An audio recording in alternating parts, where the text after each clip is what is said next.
Olá amigos da Editora Atualizar, sejam bem-vindos mais uma vez ao canal da Editora no YouTube. Nós vamos continuar a aula sobre o artigo 5º da Constituição e vamos falar a respeito do inciso 6º, inciso 7º e inciso 8º. E antes de eu falar do que se trata a aula, vocês vão marcar o inciso 8º, é uma das questões mais importantes em termos práticos de concursos públicos. Por quê? Porque aqui no inciso 6º, no inciso 7º e no inciso 8º, nós estamos falando a respeito de liberdade filosófica, de liberdade política e, sobretudo, de liberdade religiosa, liberdade de crença. Inúmeras são as questões sobre o artigo 5º envolvendo liberdade religiosa, liberdade de crença. Antes de nós irmos para o inciso 8º, que é o mais importante dos três, nós temos o inciso 6º. E o que o inciso 6º dispõe para a gente?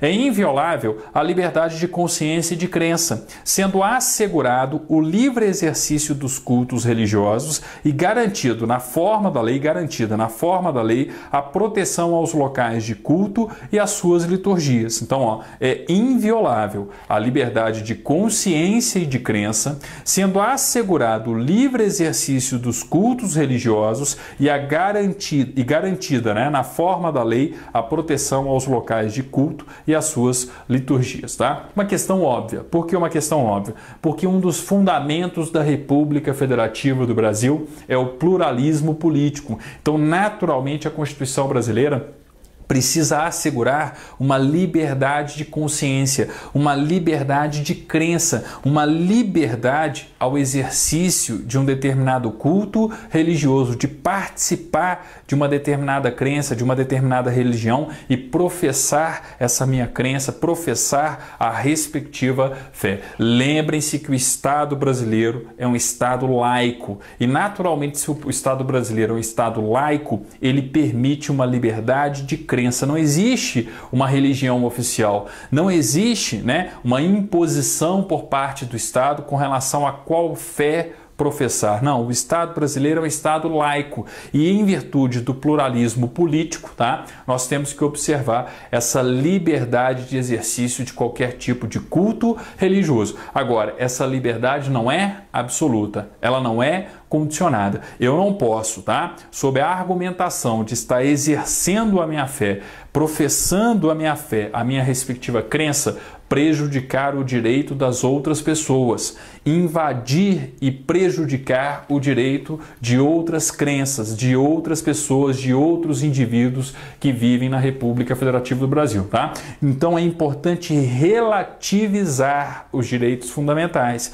Lembrem-se que eles não são absolutos. E quando eu falo do direito de crença, uma das questões mais importantes que vocês precisam perceber é essa, Eu preciso lembrar que eles não são o exercício de crença, o direito, a liberdade ao exercício de uma determinada crença, A liberdade ao exercício de uma determinada religião não é uma liberdade absoluta, incondicionada. Vejam os comentários da apostila de Direito Constitucional. Lembrem-se, a professora Marcele Machado, juntamente com a minha pessoa, nós escrevemos uma apostila de Direito Constitucional e ninguém melhor do que a professora Marcele Machado para explicar isso aqui. Vejam só o que ela colocou aqui. Livre exercício do culto. A Constituição Federal assegura o livre exercício do culto religioso, enquanto não for contrário à ordem, à tranquilidade e ao sossego públicos, bem como compatível com os bons costumes. Portanto, o livre exercício dos cultos não é amplo, relatividade dos direitos fundamentais, devendo ser observadas as leis sobre o repouso noturno e horários de silêncio, bem como as áreas de restrição a barulhos, como proximidade de hospitais, por exemplo.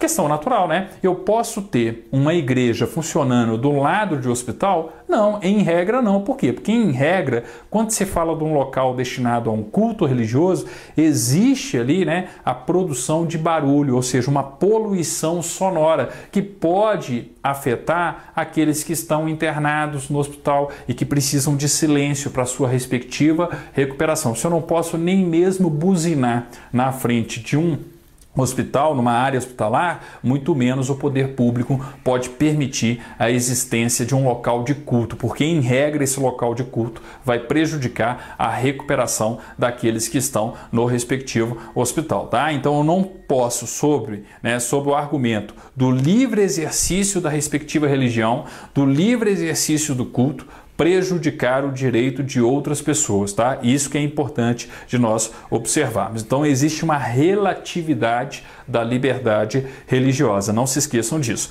E no inciso 7º, o que nós temos no inciso 7º? É assegurada, nos termos da lei, a prestação de assistência religiosa nas entidades civis e militares de internação coletiva. Então é uma questão clássica de concurso também, né? Não tão cobrada quanto o inciso 8º, mas uma questão óbvia. Se existe uma liberdade de crença nas entidades de internação coletiva, eu preciso assegurar o exercício dessa liberdade.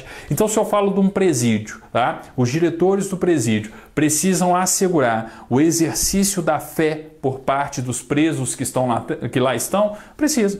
Se eu estou num quartel, numa base aérea, numa instituição militar de internação coletiva, é necessário assegurar o exercício da fé, da respectiva crença, por parte daqueles que estão no serviço militar obrigatório? Claro que sim, tá? Então a gente tem a regra do inciso 7º, É assegurada, nos termos da lei, a prestação de assistência religiosa nas entidades civis e militares de internação coletiva, tá? Agora é o seguinte, não significa que, independentemente de qualquer tipo de pedido, toda e qualquer instituição de internação coletiva precisa reservar um espaço, tá, para que sejam realizados os respectivos cultos. Ora, isso depende de uma solicitação dos internos que estão na respectiva instituição. Então, não necessariamente eu vou ter um exercício de culto de todas as religiões, tá? Vai depender dos internos que estão ali dentro, vai depender dos internos que vão demandar essa necessidade de respeito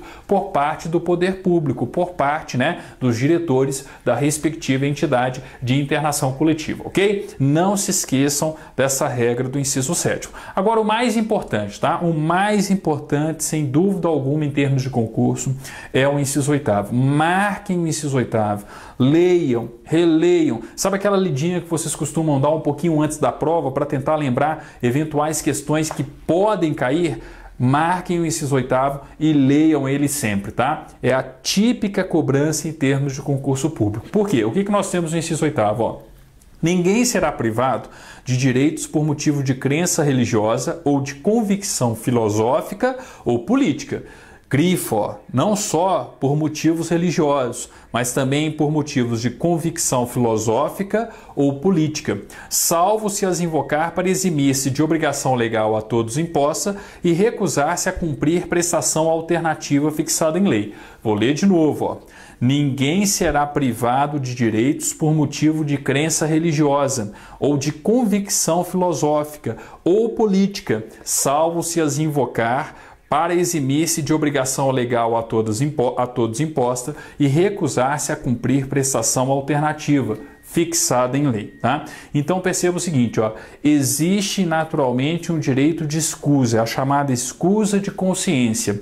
Eu posso me eximir de uma obrigação a todos impostas por motivos religiosos, por exemplo, tá? Agora, eu posso fazer isso se naturalmente existir a possibilidade do cumprimento de uma prestação alternativa. Vejam só os comentários que nós colocamos na apostila de direito constitucional, não é? Nós estamos falando a respeito da chamada escusa de consciência. Vejam só, a Constituição reconhece o direito de escusa por imperativo de consciência, ou seja, eu estou falando a respeito da escusa de consciência, para amparar a negativa ao cumprimento de obrigação legal. Então, eu posso me negar a cumprir uma determinada obrigação legal por entender que aquela obrigação legal afronta o exercício da minha crença religiosa, por exemplo. Só que aí tem um detalhe, Sendo assim, o indivíduo pode se recusar a cumprir uma obrigação legal em razão de sua consciência política, filosófica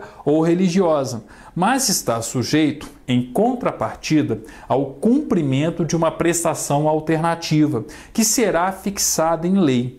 Todavia, somente poderá ser alegada escusa de consciência quando a obrigação legal a todos imposta permitir uma prestação alternativa, tá? Então, existe o direito à escusa de consciência, o direito a prestar uma obrigação alternativa, mas desde que seja possível a prestação dessa obrigação alternativa, tá? Então não se esqueçam, ó, ninguém será privado de direitos por motivo de crença religiosa ou de convicção filosófica ou política, salvo se as invocar para eximir-se de obrigação legal a todos imposta e recusar-se a cumprir o prestação alternativa, obrigação alternativa, né, fixada em lei, ok? Então atenção, cuidado, é um ponto importantíssimo em termos de concursos públicos, ok? Bem, no nosso próximo encontro, dando continuidade aí, né, aos estudos, tá, do artigo 5º da Constituição da República,